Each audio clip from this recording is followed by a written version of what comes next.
A tour of the WW1 trenches.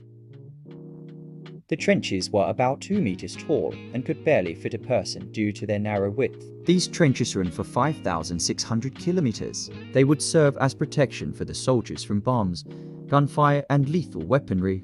The duckboards were wooden planks which lay on the floor to stop the soldiers getting muddy feet and foot infections. This also made it easier to walk on. The dugouts served as resting or sleeping quarters for soldiers during World War I. These structures ranged from formal constructions made of wood and scrap metal to makeshift holes in the trench walls. Dugouts provided shelter from enemy shelling and artillery fire. Soldiers would often use these spaces for a rest from war, to write a letter to family, or to just entertain each other or themselves. The trench ladder was used for the soldiers to get to no man's land. This was used for exiting the trench and to attack the enemy.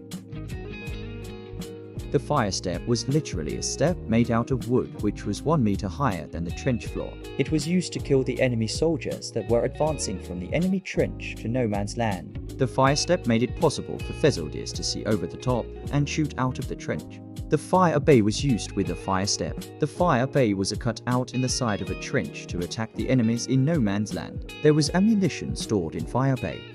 The parapet is the top of the trench, which was mostly made out of sandbags and sometimes other materials like dirt. This would protect and was a form of defense for the soldiers against the enemy's grenades and artillery shells. The listening post would be one of the most crucial part of the trench. This would be where the commanders would rest and gather information about the enemy to make decisions on what to do. And that's the tour of the trenches.